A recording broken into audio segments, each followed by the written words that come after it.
Vamos a reanudar la sesión de tarde, que tiene ahora una primera sesión de comunicaciones.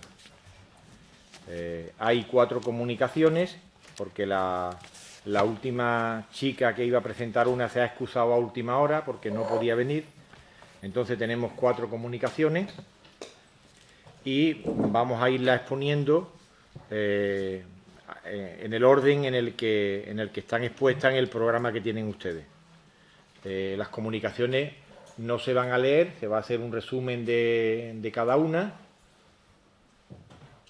para que cada comunicante nos cuente las principales conclusiones de la misma, puesto que la lectura ya la tendrán ustedes cuando se publiquen las actas. Y si les he dicho a ellos, les digo a ustedes que voy a ser inflexible con el tiempo, más inflexible que el sargento de la Guardia Civil de mi pueblo. Es decir, que se pase un minuto, le cierro el micrófono, como en 59 segundos en el programa, le bajo el micrófono, vamos. Así que, y como digo otro, quien avisa no es traidor, para que nadie se llame engaño. Entonces, cada comunicante va a tener entre unos 12 o 13 minutos para exponerlos, repito, sus principales conclusiones de lo que nos cuenta. Le voy a dar la palabra, en primer lugar, a José Saldaña Fernández, que es profesor de la Universidad de Huelva, que ha presentado una comunicación que titula La Jura de la Constitución de Cádiz en 1812. Reflexiones desde el extremo occidental de Andalucía. Pepe. Muchas gracias. Bueno, como ya bien apuntado Diego, el tiempo apremia y por tanto paso rápidamente a dar algunas líneas generales en torno al trabajo que he presentado, ¿no? Y parto además de una idea también general, y es la de la Constitución de 1812, que como saben todos ustedes, se promulga el 19 de marzo de ese mismo año, pues requirió el concurso de la ciudadanía, del conjunto de la ciudadanía. Acércate más el micrófono. Sí, espero que ahora se me oiga mejor, ¿no? Decía que iba a requerir el concurso de la ciudadanía, que las Cortes iban a tratar de conseguir a partir de la fórmula del juramento. Se aprueban una serie de decretos que marcan las solemnidades que hay que seguir en este proceso. 3 son esos decretos, y en lo que respecta al juramento que deben hacer los distintos pueblos, se distinguen 2 tipos de ceremonias. Por una parte, la correspondiente a la publicación, que se debía hacer en un lugar público, una lectura en voz alta, y donde ahí iba a tener un papel importante el poder civil, el poder civil de cada uno de los pueblos. Y por otra parte, había como un segundo momento que era la jura, que ya se establecía o se desarrollaba en el espacio parroquial, y donde además debía contar con la exhortación de un representante de la Iglesia, ¿no?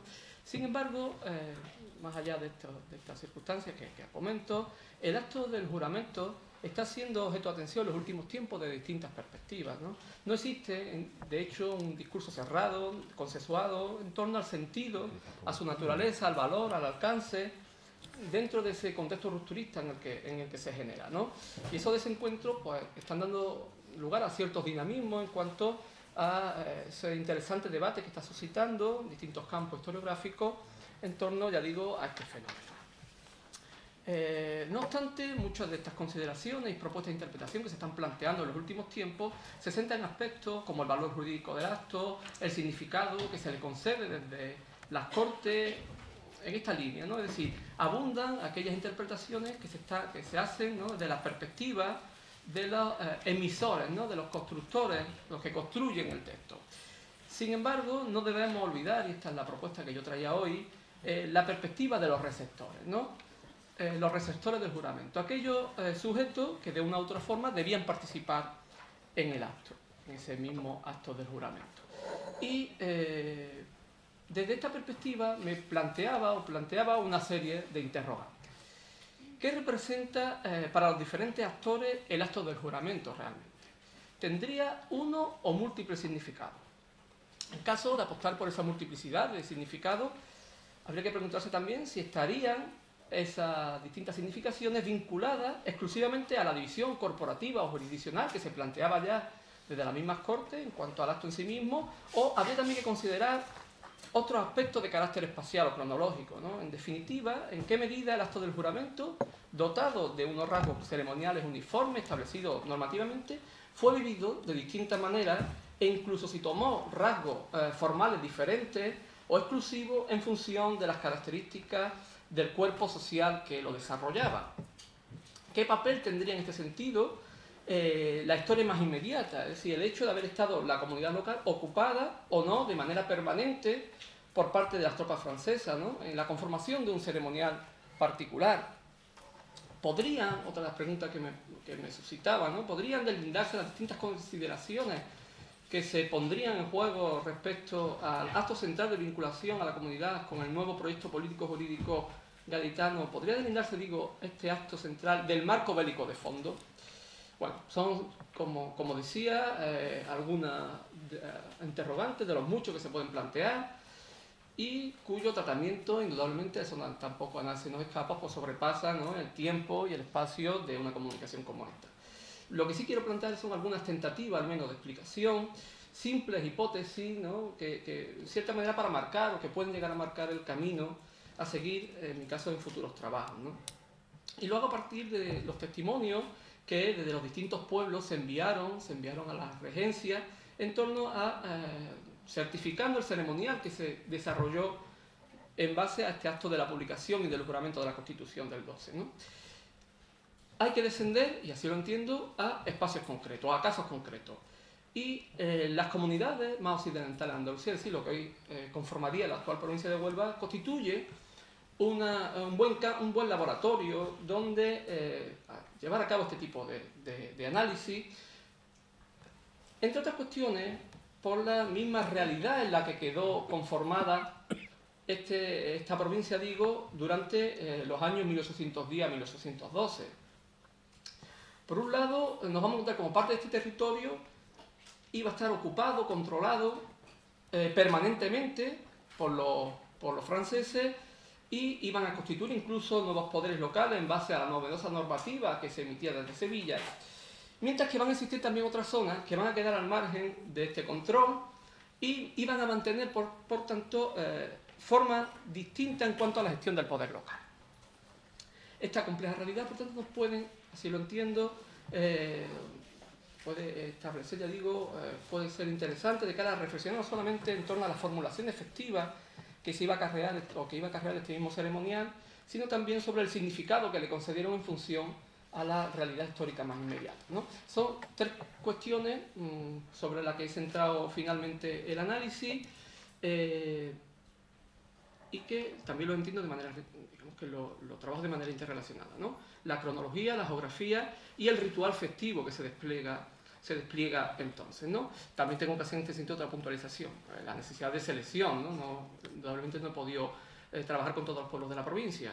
He hecho una selección base a unos criterios como son la significación que hubiese alcanzado durante el conflicto y también atendiendo a los diversos contextos geográficos en los que se escribiese. En este sentido, he optado por tres áreas distintas de análisis. Por una parte, las costas del Andévalo, aquella parte más próxima a la frontera con Portugal y que iba a quedar al margen de esa ocupación permanente, y además que iban a tener la presencia de autoridades políticas y militares patriotas.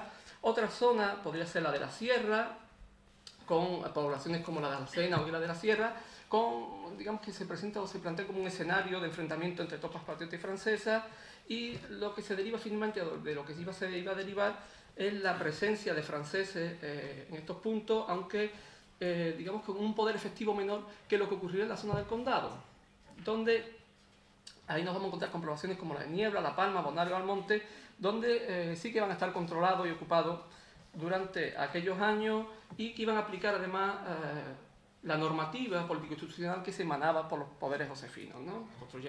Constituyendo incluso ayuntamientos propios. Por tanto, sobre este marco establezco esos distintos elementos de análisis, y una primera cuestión que creo que es interesante establecer como elemento de reflexión iba a ser el de la cronología, ¿no? Como paulatinamente se iban extendiendo ese acto del juramento conforme se van retirando los franceses del sudoeste y conforme, lógicamente, en paralelo se posicionan los poderes patriotas de manera irreversible en la zona, ¿no? Los primeros puntos que llevan a cabo, por tanto, el acto del juramento son aquellos más próximos a la frontera, caso de Ayamonte, caso de Lepe, caso del Almendro o de Villanueva de los Castillejos, ¿no? Entre julio y agosto. Ya desde mediados de agosto de 1812 ya los franceses abandonan esta zona, y es el momento donde comienza la extensión a otros espacios del proceso de juramento de la Constitución.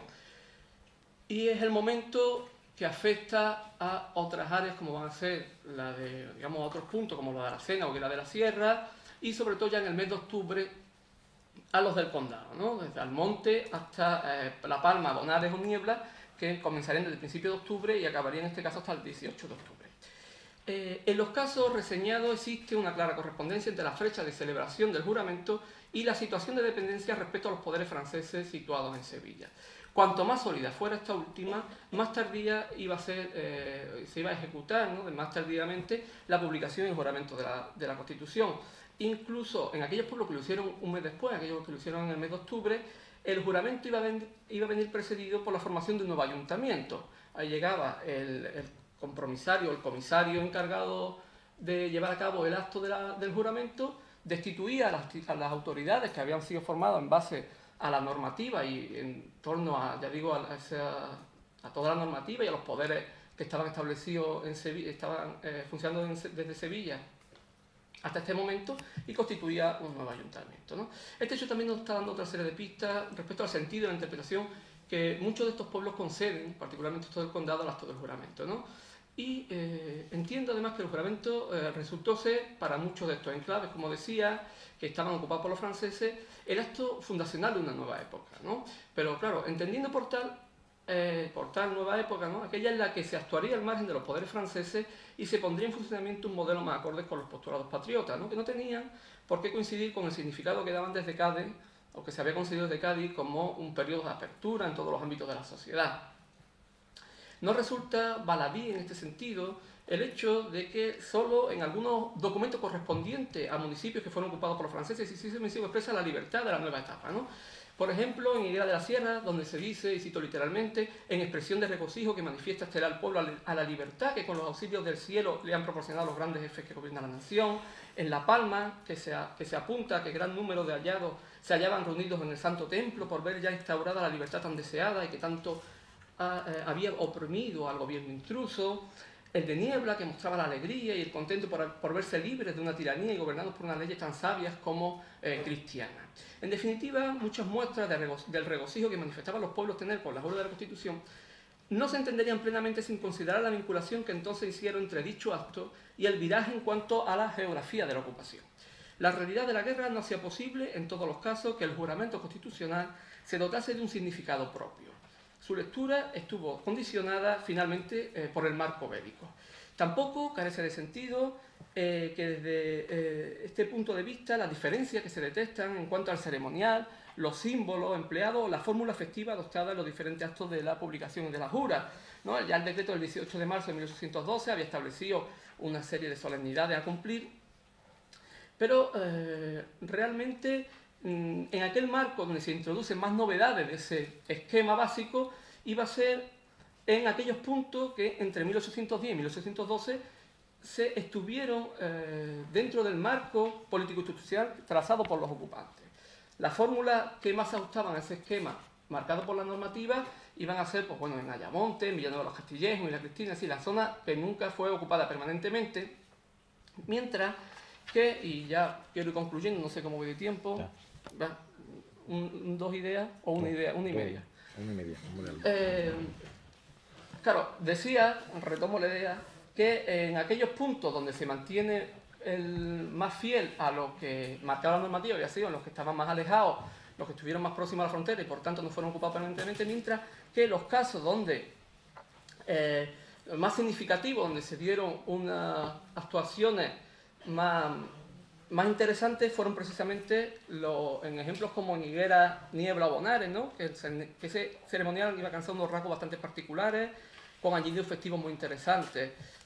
O sea, en Higuera de la Sierra, por ejemplo, se habla de repique de campanas, salva de escopetas, fuego artificial, instrumentos del país, siguiéndose el refresco más concurrido y la función de toros más lucida, con bailes públicos que duraron la mayor parte de la noche, acompañados de la iluminación general de fuego, repique de campanas y salvas de escopetas. En el caso de Niebla, donde se habla también de un gran repique de campanas, arrojándose a la propia plaza por su ventana porción de dulces al suelo. O también algo parecido aparece en Bonares, donde se habla que se tiraron en su conclusión dinero, dulces, todos los vecinos, ya digo, incluso fueron a una procesión y demás, ¿no? Para concluir, por tanto, se observan actuaciones distintas en función de los diferentes contextos. Los pueblos que sufrieron la ocupación de una manera más sistemática aplicaron un ceremonial más rico y complejo desde el punto de vista tanto estético como festivo. En primer caso, con la extensión de una parafernalia simbólica que basculaba en torno a dos elementos del nuevo régimen que, al menos a los ojos de la generalidad de la población, más lo alejaban de aquel otro josefino que había triunfado en los últimos tiempos, ¿no? La figura de Fernando VII y el componente religioso. No me he podido extender demasiado en este tipo de cuestiones, pero el tiempo es el que es. Junto a la autorización del retrato del monarca, se completaba esa publicación con funciones religiosas.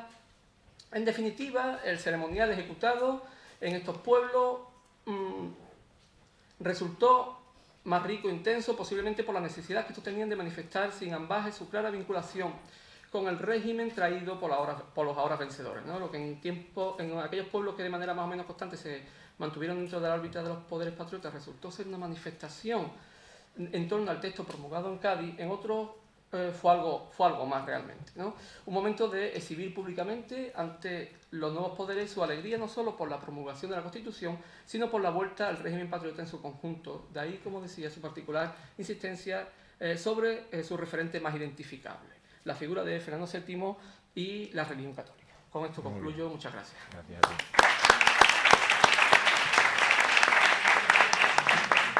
Bueno, gracias Pepe por la brevedad. Y le doy la palabra ahora a José Luis Sánchez Mesa, maestro jubilado y historiador en ejercicio de Algodonales, que nos va a hablar sobre la exposición presentada a las Cortes de Cádiz por los diputados de la Serranía de Ronda. Venga, José Luis. Buenas tardes. Ante la falta de tiempo no hay más remedio que cortar por lo sano y decir 4 ideas con las que nos podamos hacer una idea de lo que es esta comunicación que traigo yo hoy. Yo siempre he sido un hombre más práctico que teórico, tampoco soy un historiador titulado, sino no dejo de ser un aficionado, y entonces lo que sí tengo sobre mi espalda muchas horas de investigación. Entonces lo que no se va a parecer mucho en mi comunicación a las que la han precedido, de profesores universitarios, y a las que la van a seguir, que también son gente del mundo. Voy a empezar hablando de la segunda invasión francesa de Andalucía, o de la expedición del rey José a Andalucía. Y digo lo de segunda porque la primera incursión de los franceses en nuestro territorio fue en el año 1808, pero después de la batalla de Bailén desaparecieron de aquí y no volvieron a aparecer en año y medio. Año y medio después, como consecuencia de la gran derrota española de Ocaña, pues se envalentonaron, se sintieron seguros y el rey José se decidió a visitar Andalucía al frente de un séquito de entre 2.500 y 3.000 personas. Entonces, el día 20 de enero de 1810, el rey José llega a la Carolina, el primer pueblo andaluz que se encuentra después de pasar de Peñaperro. Los franceses acaban de invadir Andalucía con su rey, bueno, de visitar, era una visita real, no oficial, con su rey, que era nuestro rey, a la cabeza. Andalucía abre sus puertas al rey José. Andújar, Granada, Sevilla, Jerez de la Frontera, el puerto de Santa María, Arco de la Frontera, Ronda, Málaga, etcétera, reciben a las tropas francesas con grandes demostraciones de alegría, y el rey José es festejado, agasajado, cumplimentado por las autoridades civiles y eclesiásticas doquiera que pone su pie. Es la primera vez que se siente rey desde que llegó a España. El clima, la gente, el ambiente le recuerda mucho a su querida Nápoles, de la que había sido rey antes y donde dejó muy gratos recuerdos, y él también traía muy buenos recuerdos. Pero la felicidad completa es muy difícil de alcanzar. La ciudad de Cádiz, donde se habían refugiado las autoridades españolas y el ejército de Alburquerque, no acepta más rey que Fernando VII.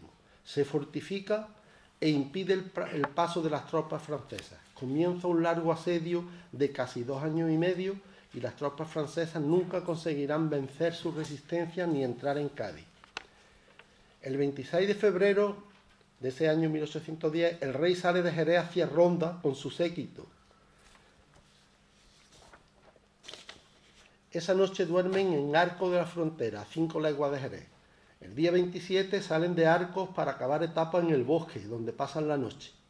14 días antes el Bosque había sido incendiado por los franceses en represalia por el ataque que habían sufrido en la huerta de Benamahoma, donde murieron 14 soldados franceses. El pueblo está desierto, pues los habitantes atemorizados huyen al monte. Al amanecer del día 28 de febrero salen para Ronda por 2 rutas, una más corta y más difícil, pasando por Grazalema, y otra más larga, pero más fácil, con 10 kilómetros más de recorrido, que es la que lleva el rey. Cuando llegan a la vista del pueblo de Zahara de la Sierra, pues quedan impresionados por la belleza del pueblo, visto desde la distancia. Entonces el rey no se resiste a visitarlo, porque sabía que seguramente no iba a pasar nunca más por ahí, no iba a tener otra oportunidad de subir a Zahara, fuera rey de España hasta que se muriera o no fuera, como ocurrió, ¿no? Entonces no se resiste a visitarla y a pesar de lo difícil y empinado del camino, sube en un caballo y acompañado de un pequeño grupo de personas va al pueblo, come en casa del alcalde, descansa y firma 2 decretos. Luego vuelve a su carruaje y prosigue viaje hacia Ronda, donde duerme esa noche del 28 de febrero. En esta balsa de aceite perfumado de incienso se empiezan a ver algunos puntos negros. El primero ya lo hemos detectado, la ciudad de Cádiz. El segundo, la serranía de Ronda, exceptuando a su capital, el pueblo de Ronda, que estaba tomado por las tropas francesas y en este estado permaneció durante 30 meses. En una fecha tan temprana como es el día 6 de febrero de 1810, pocos días después de haber entrado el rey José en Andalucía, el mariscal de campo don José del Pozo y Sucre concede pasaporte a don Francisco González Peinado, que fue diputado de las Cortes de Cádiz por el reino de Jaén, para que acompañado de varias personas recorra los pueblos de la serranía y organice, de acuerdo con las autoridades locales, la defensa de la sierra de la invasión enemiga. Desde el primer momento, los pueblos organizaron partidas de guerrilla y comenzaron a hostilizar a los franceses sin pararse a pensar en su inferioridad en número, preparación militar y armas, porque estaban casi desarmados. El comandante del campo de Gibraltar no tenía armas que enviarle y también vinieron aquí a Cádiz a hablar con el gobierno de España, estaba refugiado en Cádiz, y tampoco podían enviarle armas ni tenían medios para hacérsela llegar. Todo y cada uno de los pueblos protagonizaron hechos heroicos, sufriendo en sus carnes las consecuencias de estas acciones guerrilleras consideradas por los franceses como actos de bandidaje, sobre los que tomaban las más crueles represalias. Los días 14 y 22 de abril de 1810, los franceses visitan Montellano, que aunque ahora pertenece a Sevilla, era el primer pueblo de la serranía de Ronda cuando se va desde Sevilla a Ronda. El día 22 lo incendian en represalia por el ataque sufrido el día 14 y el pueblo queda desierto y abandonado. La aldea de Algodonales es atacada el día 1 de mayo de 1810 por el general Jean-Pierre Marancin, que venía al mando de 2 regimientos de infantería de línea, y después de 2 días de duros enfrentamientos, a pesar de ser una aldea, le costó 2 días a un ejército de como mínimo 3.000 soldados, aunque hablan autores españoles de la época de hasta 7.000. Yo creo que más de 3.000 es difícil que vinieran, pero de todas maneras son muchos para una aldea que no llegaba a los 2.000 habitantes. Entonces, después de 2 días de duros enfrentamientos, el pueblo es quemado y 239 de sus vecinos quedan muertos en sus calles. Entre ellos gran número de niños, mujeres y ancianos.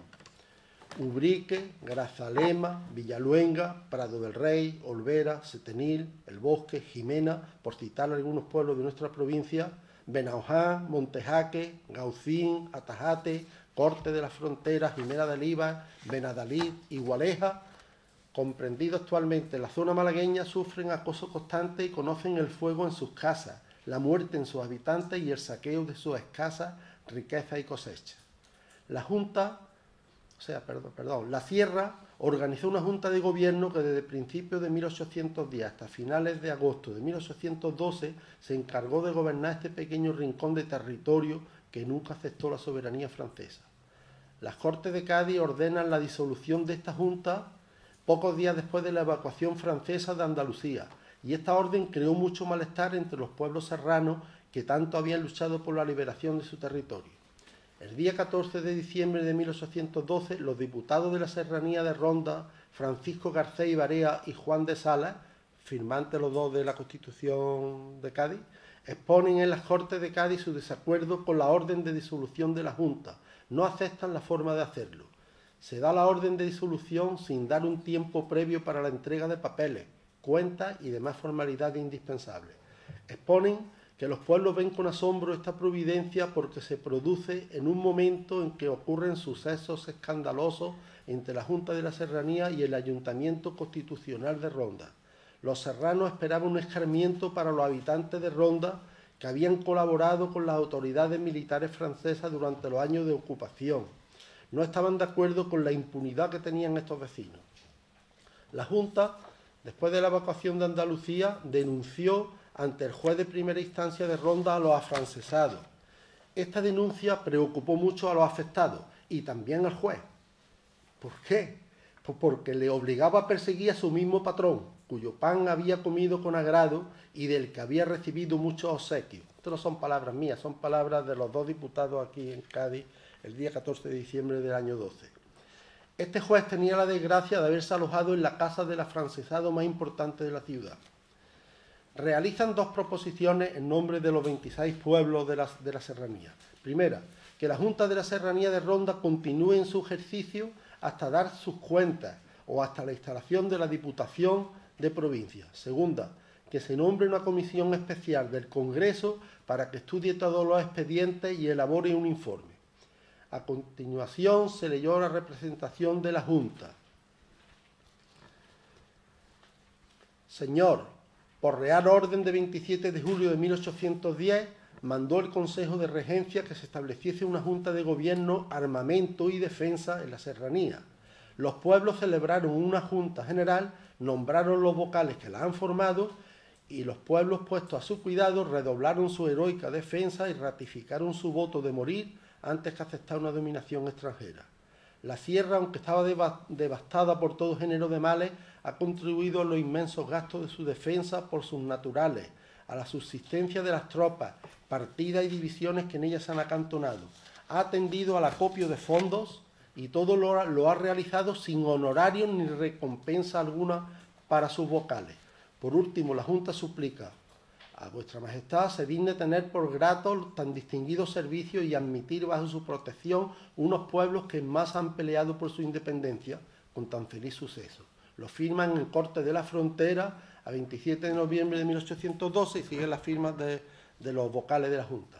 Se admiten a discusión las dos proposiciones y se mandaron pasar a la Comisión de Constitución. La Comisión de Constitución de las Cortes de Cádiz estudió las proposiciones presentadas por estos dos diputados de la Sierra, redactó su informe y ese informe fue presentado a las Cortes en la sesión del 6 de mayo de 1813. Es decir, 5 meses después, casi 6 meses, pues se leyó en las Cortes de Cádiz la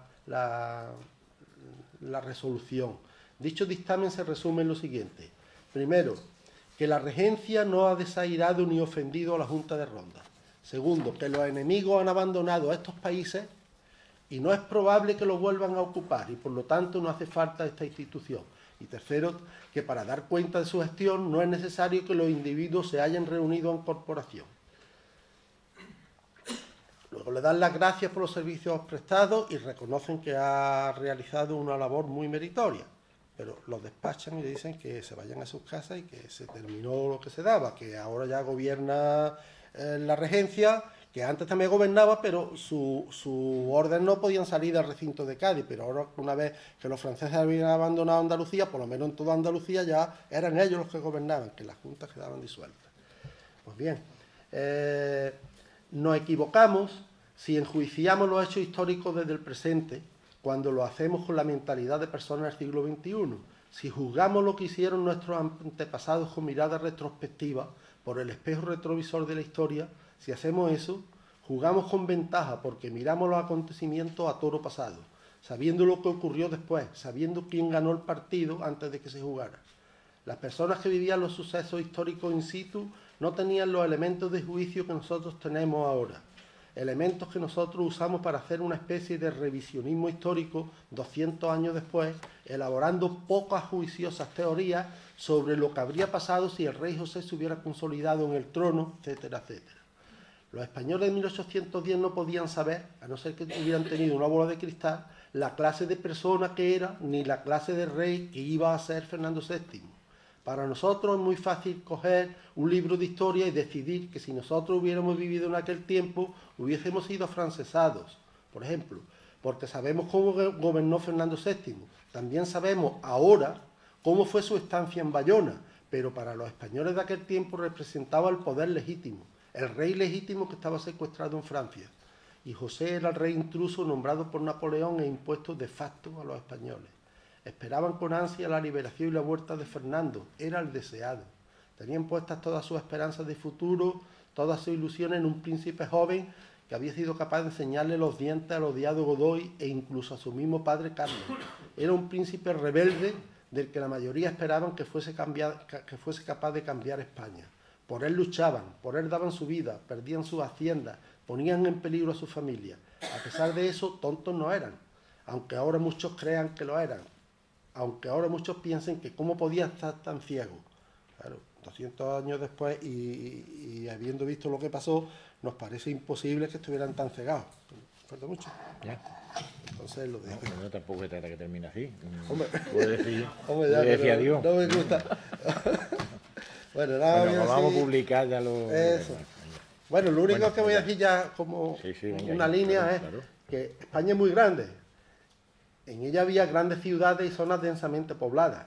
La guerra fue generalizada en todo el país y solamente hay una zona minúscula, pobre, olvidada, poco habitada, a la que los franceses le temían y le dieron el sobrenombre de el cementerio francés, la calle de la amargura y el terror de los franceses. Estamos hablando de la Sierra del Mediodía, la serranía de Ronda. Muy bien, muchas gracias.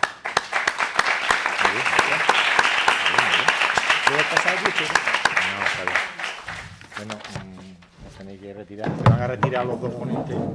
Siéntate aquí también. Bien, y vamos a ir avanzando. Ahora le voy a dar la palabra a Cristina Ramos Cobano, de la Universidad de Huelva, que nos va a hablar de un periodo posterior de las Cortes de Cádiz, que fue el trienio liberal de 1820 al 23, que fue también cuando se aplicó nuevamente, después del primer sexenio absolutista, la Constitución de Cádiz. Su comunicación se titula La movilización política en Almonte durante el trienio liberal. Buenas tardes. Pues quiero aprovechar los pocos minutos que me corresponden de la sesión de hoy para avanzarles algunas de las características de cómo se vivió el trienio liberal en Almonte.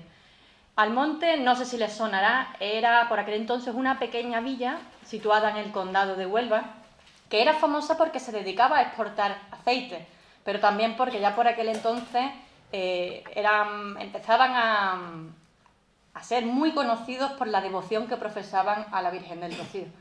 Pero no les voy a hablar de devociones populares, sino de movilización política.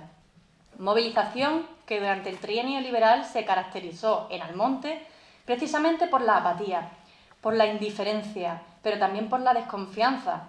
La memoria del fracaso de la anterior experiencia liberal estaba todavía demasiado fresca. Así pues, durante estos 3 años, los almonteños se abandonaron a la desidia electoral. Prácticamente no participaron en las elecciones que se convocaron y aún peor fue la reacción de sus autoridades tradicionales. Autoridades que preferían mantenerse en un segundo plano y que, no obstante esa abstención, continuaron siendo elegidas para gobernar el futuro de Almonte. Pero vamos a comenzar desde el principio. A Almonte llegó la noticia oficial de que Fernando VII había jurado la Constitución el 24 de marzo de 1820. En apenas 2 días, sus autoridades prepararon las elecciones, de modo que el domingo 26 se reunieron los vecinos en el ayuntamiento para votar. Ahora bien, se presentaron únicamente 55 vecinos 55 vecinos era aproximadamente el 6% de todos aquellos que habrían debido acercarse. Y lo más llamativo es que ninguno de sus autoridades votaron. No lo hizo el síndico procurador general, tampoco los alcaldes ni los regidores, a pesar de que estaban allí presentes, porque la legislación imponía su presencia.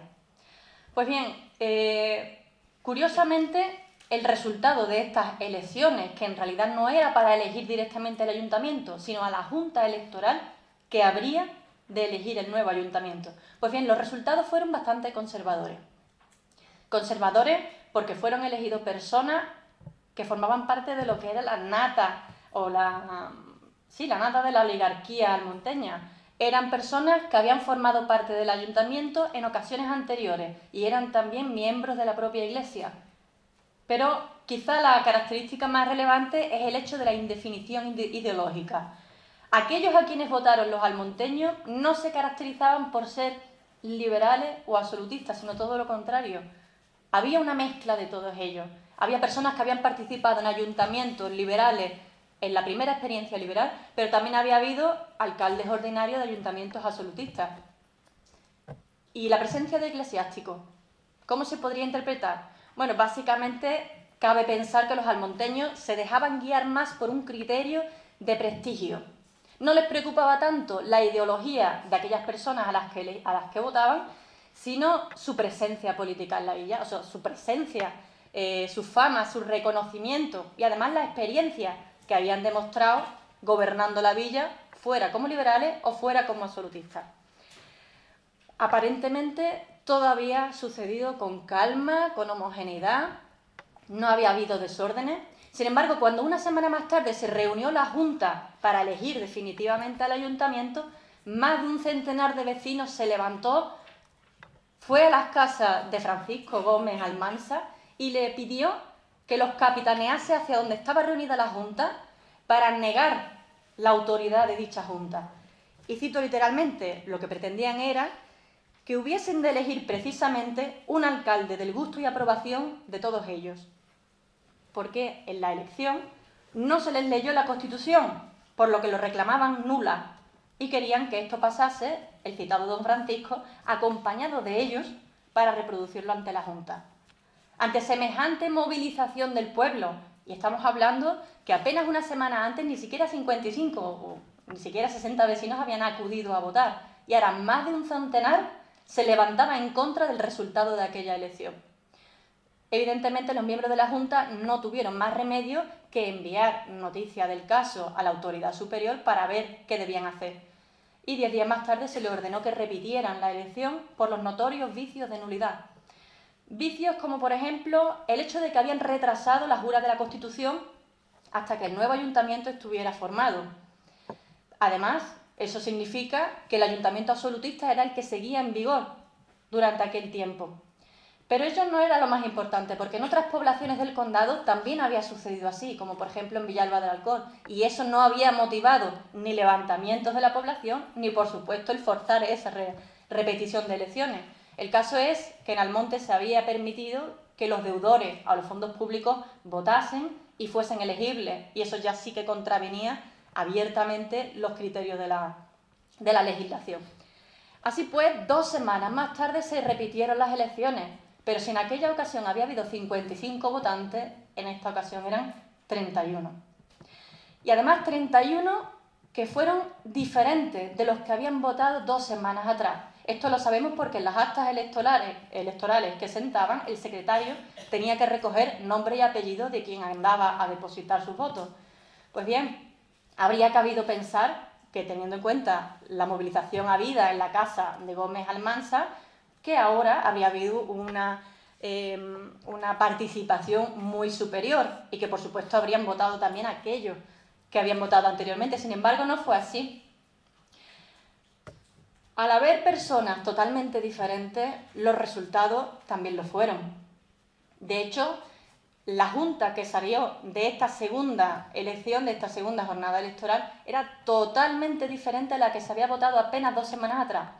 Pero si nos analizamos detalladamente el contenido de esas actas electorales, vemos que en realidad ya en marzo, había sido visible esta polarización política de la villa. Lo que pasa que el bando o la facción política con más votos había sido la que se había reunido y la que había sido denunciada por los almonteños. En marzo había habido 28 personas que habían votado precisamente a la Junta Electoral que se denunció, pero había habido 21 que en bloque habían votado a 9 personas con nombres y apellidos que jamás habían formado parte de ayuntamientos tanto absolutistas como liberales en Almonte, lo cual quiere decir que efectivamente había una polarización, pero esa polarización jamás se había podido percibir antes en los documentos oficiales, solamente a través del análisis detallado se puede ver. ¿Pero qué es lo que sucedió? Pues que conforme fue pasando el tiempo, los almonteños se fueron retirando o fueron desentendiéndose cada vez más de la actividad política. Si en apenas 2 semanas habíamos reducido la participación de 55 votantes a 31, apenas 2 semanas más tarde, a finales de abril, cuando tenían que votar otra vez para designar un diputado a Cortes, bajó a 18. ¿Qué puede suceder? Evidentemente estamos hablando de 3 jornadas electorales en un mes. Para unas personas que solamente vivían para el trabajo porque no había otras posibilidades y que no estaban acostumbrados a esta práctica política porque siempre habían estado aislados, siempre habían dejado en manos de sus autoridades todas las actividades políticas, no les competía, no estaban acostumbrados y además eso les robaba el domingo, que era la única jornada de descanso que tenían. Es natural que se fueran retirando, pero claro, las consecuencias son evidentes. En el momento en el que se retiraba el pueblo, se retiraban también aquellos que gozaban de su favor. No porque lo hicieran activamente, sino porque sus nombres desaparecían entre los candidatos propuestos. Claro, los que se abstenían de votar en realidad eran aquellos que tenían el pensamiento más conservador. Aquellos 18 que finalmente votaron a finales de abril, por ejemplo, eran quizás los únicos liberales que había en Almonte. Y como consecuencia, el ayuntamiento que más tarde se formaría para el siguiente año fue el más liberal que había tenido Almonte hasta entonces, ya en 1821. Sin embargo, poco tenemos o poco sabemos de la actividad política de los almonteños en los años que siguieron. Solamente sabemos qué sucedió con los propios capitulares. A finales de 1821 era necesario que se renovaran los cargos del ayuntamiento de cara al año siguiente. Y curiosamente, este ayuntamiento, que era el más liberal que había habido en la historia de Almonte, propuso como nuevo cargo a Rafael de Cepeda. Un hombre que se caracterizaba por ser un gran propietario y por haber participado en ayuntamientos de todo tipo, absolutistas, liberales, pero era un hombre ya mayor y de un pensamiento claramente conservador. ¿Qué significado podía tener su elección por parte de un ayuntamiento extremadamente liberal o extremadamente liberal dentro de los cánones de la época? Pues básicamente que Cepeda aportaba prestigio, aportaba reconocimiento, los almonteños lo reconocían, lo querían, era dadivoso, caritativo, era natural que quisieran contar con él entre sus filas, porque quizá esa era la única manera de que el ayuntamiento alcanzara cierto reconocimiento por parte del pueblo. Sin embargo, estamos hablando de 1822 ya. La crisis empezaba a notarse, la crisis del sistema liberal. A mediados de verano, en julio-agosto de 1822, se produjo una gran crisis en el seno de este ayuntamiento. Precisamente el segundo alcalde constitucional quería dimitir. Y quería dimitir porque primero estaban llegando ya los rumores de que iba a haber un cambio político. Se preveía ya que el sistema liberal tenía los días contados, pero por otra parte estaba la crisis económica. Sobre Almonte pesaba un gran tributo al cual prácticamente era imposible que hicieran frente. Y el segundo alcalde quiso dimitir, también lo quiso hacer el secretario, pero el secretario retiró la solicitud de dimisión considerando que la situación era la más crítica y que no podía echarse atrás. El resto de los compañeros de este alcalde hacen por primera vez una manifestación de su adhesión al régimen liberal. Es la primera vez y lo hacen únicamente porque saben que si permiten que este alcalde dimita, los días del ayuntamiento están contados. y ellos tienen que asumir un liberalismo que probablemente no sentían, simplemente con tal de repartir la carga, ¿no? Porque el tributo era bastante grande. Y evidentemente las autoridades superiores desde Sevilla impidieron que este alcalde dimitiera efectivamente, porque lo vemos hasta final de año en el ejercicio de sus funciones. Pero en 1823 ya prácticamente los días del trienio liberal estaban contados. De hecho, a comienzos de julio le recibieron ya una orden del comisario regio de los 4 reinos de Andalucía anunciando el triunfo del duque de Angulema y, por tanto, la instalación de la regencia. Fernando VII había abjurado de la Constitución otra vez. Y automáticamente pasó lo que tenía que pasar. Todos aquellos ayuntamientos que habían sido liberales rápidamente mutaron su estrategia en la más firme adhesión a Fernando VII, y entre ellos Almonte. Apenas se hubo celebrado la instalación de la regencia, empezaron a repicar las campanas, los vecinos acudieron desde sus tareas en el campo y siguieron al ayuntamiento hacia la iglesia para cantar un solemne Te Deum, y después estuvieron toda la noche con iluminación festejando el regreso de Fernando VII. No sé si me habré atenido bien al tiempo, pero aprovecho un minuto para resumir las ideas fundamentales. Básicamente, durante el trienio liberal, este segundo periodo de experiencia liberal en Almonte, en España en general, los vecinos de esta pequeña villa demostraron que el común de los españoles vivía prácticamente al margen de lo que sucediera en las altas esferas políticas. Les resultaba incluso indiferente si había un régimen absolutista o liberal. Vivían ocupados en sus tareas diarias, que era el campo. Si había crisis, podían morir de hambre. Les preocupaba más que quién gobernara el ayuntamiento, porque de hecho los que gobernaban el ayuntamiento siempre acababan perteneciendo a la élite tradicional. Eran los poderosos, indiferentes si pertenecían a la ideología liberal o si eran firmes adeptos del absolutismo. Pero por otra parte, lo más revelador es la posición de las propias élites tradicionales. Esa indiferencia que demostraron parece como si ya previeran que esta experiencia liberal iba a acabar fracasando de nuevo, o, caso de que no fracasara, que ellos iban a ser capaces de adaptarse a todos los cambios y seguir en su posición privilegiada, como de hecho sucedió. Y nada más, muchas gracias. Muy bien.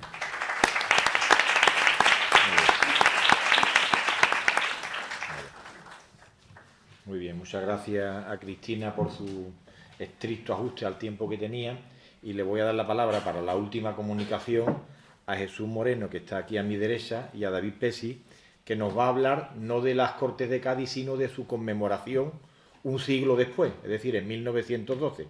Se titula su comunicación La celebración del centenario de la Constitución de 1812, una fiesta de las élites entre la nostalgia y el regeneracionismo. Muchas gracias, Diego. Hola, buenas tardes a todas y a todos. Bueno, hemos intentado hacer una presentación en PowerPoint para sintetizar un poquito más lo que es nuestra comunicación. Si a una persona le cuesta trabajo durante 10 minutos, 15, exponer lo fundamental de una comunicación, al ser dos y queremos que intervenir los dos, pues es todavía más difícil, ¿no? Entonces, lo que hemos propuesto, lo que pensamos era que yo en principio voy a hablar un poco de armazón del trabajo, cómo lo hemos planteado, y las conclusiones las va a comentar luego David. En cuanto al título, el título, digamos, ya nos da una serie de pistas sobre cuál es el tema que nosotros tratábamos de analizar. Una fiesta de las élites entre la nostalgia y el regeneracionismo. Y es verdad que la celebración que tiene lugar en Cádiz hace 100 años, en 1912, se encuentra en una difícil coyuntura histórica. Es una situación en la que el sistema de la restauración, después de la pérdida de las últimas colonias de ultramar, pues entra un poco en jaque, y entonces la conmemoración del centenario de la Constitución de Cádiz se hace, digamos, a caballo entre dos sentimientos, podríamos decir. De un lado, el regeneracionismo que que a partir de 1898 intenta buscar soluciones a la situación de decaimiento social, económico y político de la nación, y por otro lado la nostalgia, es decir, buscar en el pasado glorias que en ese momento pues España no tenía. Entonces el acontecimiento del centenario de la Constitución de Cádiz es una oportunidad muy importante, muy buena para llevar a cabo esto, o para poner estos dos sentimientos, darle, digamos, una forma. Cuando nosotros empezamos a plantear el trabajo, nos planteamos varias hipótesis o varias preguntas. ¿Quiénes son los protagonistas y mecenas de la celebración? ¿Qué papel juega cada grupo social? ¿Cada institución política? ¿Si amoldan la conmemoración a su visión parcial? ¿Si hay algún grupo ultratradicionalista que denota la celebración por su carácter por el carácter liberal que la misma Constitución tiene, en una época en la que evidentemente el liberalismo era un liberalismo falseado, o el agradecimiento de la ciudad a algunos de sus prohombres, como por ejemplo Segismundo Moret, antes que la propia exaltación de la Constitución de Cádiz.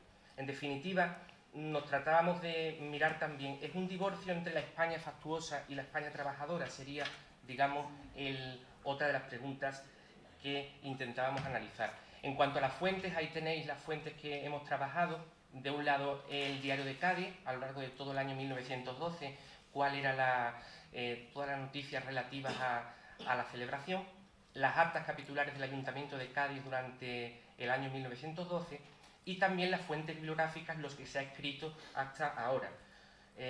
Concretamente, Javier Moreno Luzón, en su artículo Memoria de la Nación Liberal, el primer centenario de las Cortes de Cádiz, que analiza este primer centenario desde un punto de vista ideológico, es decir, cuáles son los diferentes actores que intervienen en la celebración, los monárquicos, que solo pretendían pues adherirse a los principios oficiales, los republicanos que ponían sus miras más allá, intentando reclamar la participación democrática a través de la soberanía nacional que defendía la Constitución de 1812, o el nacionalcatolicismo liberal y la propia Iglesia opuestos a esta celebración.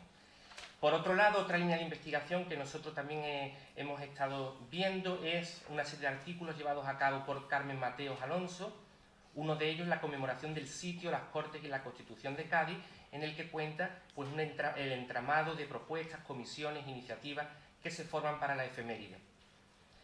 Y de otro lado también la misma autora ha llevado a cabo estudios de personajes concretos como el de arqueólogo Pelayo Quintero y su oscura pero efectiva labor en pro de las fiestas del centenario.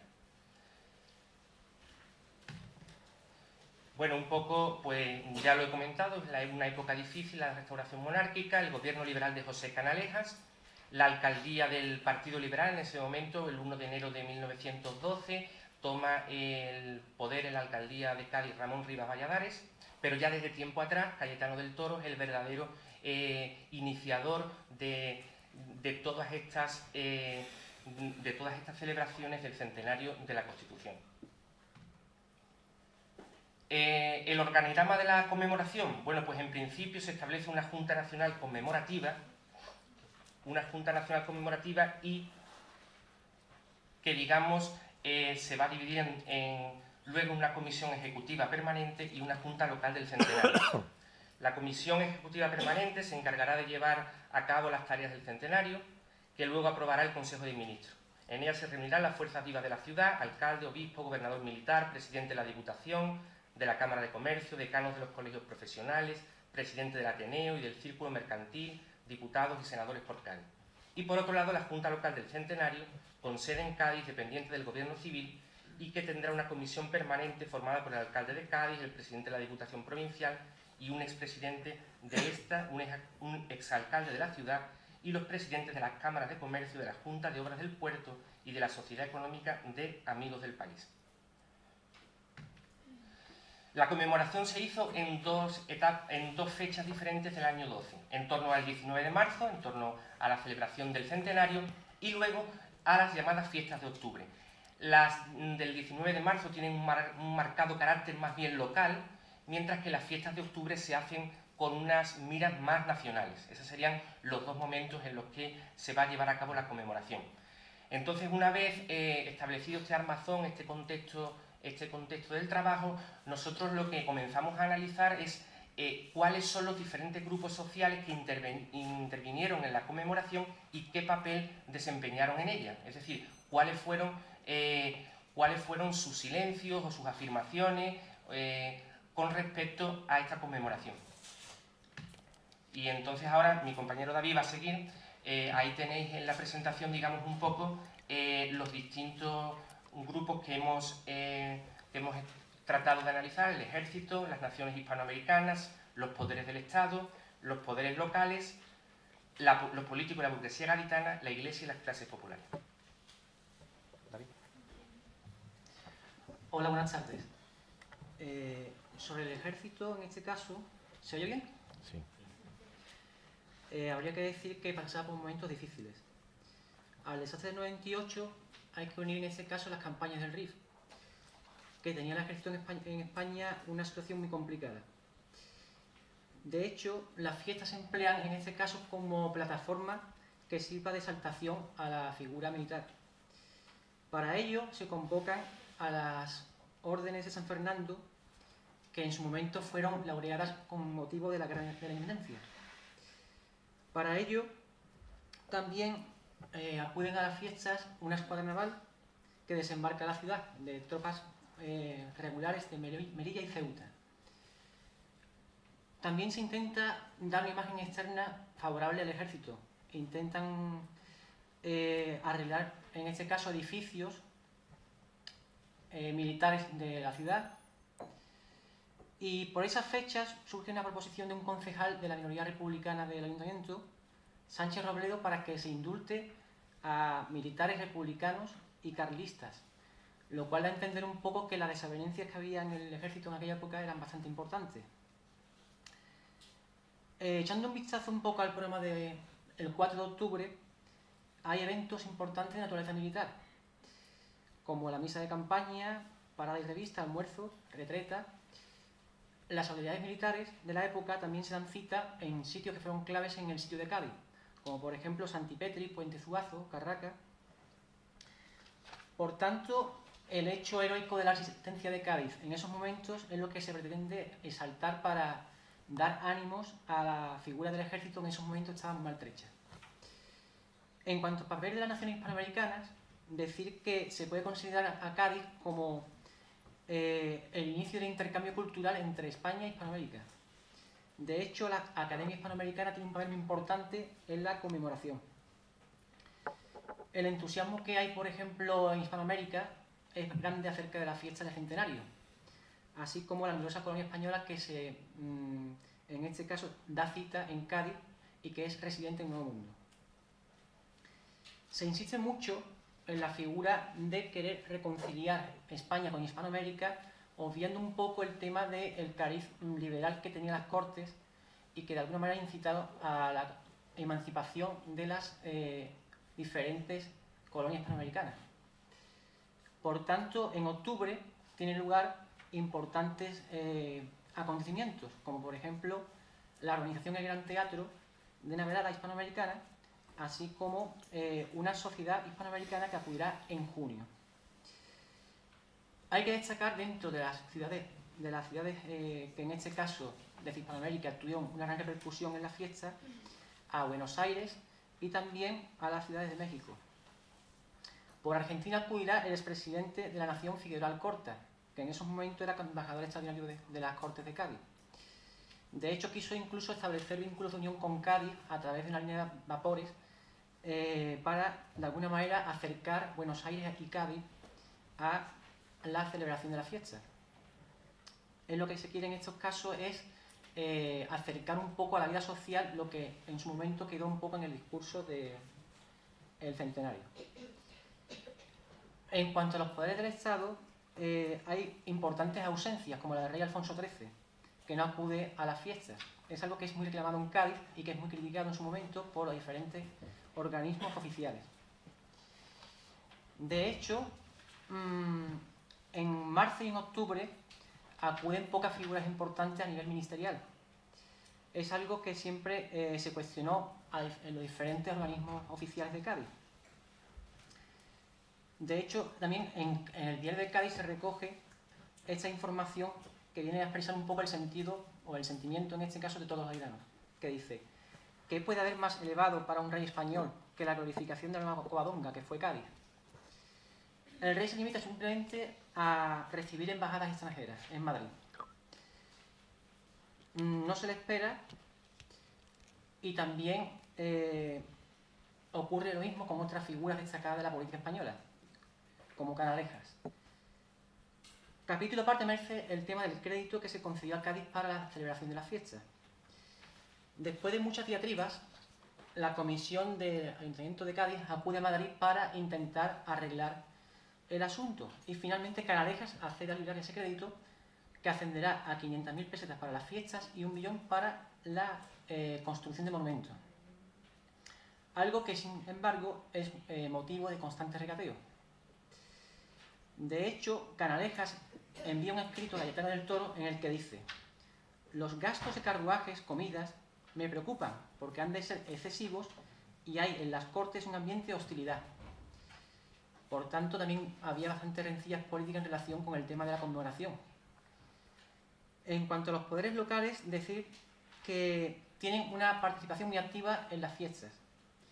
Está por un lado el gobierno civil, presidido por Álvarez García, que da forma a la comisión del centenario, y por otro lado, esta labor que hace la comisión se encarga del alojamiento para los invitados, la organización de los banquetes y la contratación de los carruajes, que tiene como principal contrapartida la crisis económica del momento y también el hecho de que los hosteleros de la época se enfrentaron a esto porque decían que la clientela habitual que tenía en los hoteles durante las fiestas podía, en este caso, tener problemas para ubicarse de nuevo en las diferentes plazas de la ciudad. Algo que hace ver Moré, cuando llega a Cádiz, diciendo de que efectivamente una de las necesidades de la ciudad era sobre todo la construcción de un hotel. El ayuntamiento, por otro lado, también da forma a uno de los símbolos de la conmemoración, que es el Museo Iconográfico. De esta época es el cuadro encargado a Viniegra, que es uno de los motivos, de los símbolos más importantes del museo. Se organizan exposiciones de diferentes ámbitos, tipo militar, en este caso, de uniformes, grabados y armas procedentes de la independencia. Se organizan también con mucha improvisación durante esos momentos diferentes arreglos a edificios de la ciudad, como la Academia de Bellas Artes, revitalizando un poco así lo que es la ciudad, pero que en su momento se lleva a cabo con mucha lentitud por lo que tiene que ver en este caso con la crisis económica del momento. La Iglesia participa de una manera muy retraída en las fiestas. Fundamentalmente destacan la exaltación del patriotismo español ante el invasor francés, pero impera sobre todo el retraimiento que hay en las fiestas de este organismo oficial. José María Rancés, el obispo de la época, no lleva a cabo ningún acto religioso en la catedral, ni tampoco acude a la procesión cívica, con lo cual hasta el propio Moré se sorprende. Ya para concluir, decir en este caso que el pueblo de Cádiz en general, tiene una actuación muy pasiva en las fiestas, más que nada porque confunden esto con la sacralización de la figura de Moré. Sin embargo, por otro lado, los diferentes organismos oficiales insisten en que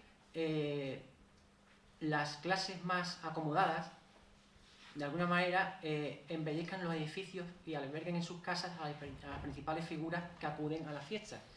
Pero las clases más populares, las clases más humildes, no tienen en este caso ninguna cabida por el hecho de que son objeto de caridad y de beneficencia institucional. Eso es todo. Muchas gracias.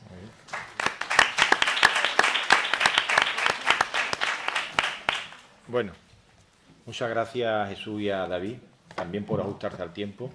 Y vamos a tener ahora, si queréis, 5 minutos por si alguien quiere plantearle alguna cuestión a alguno de los autores de las 4 ponencias.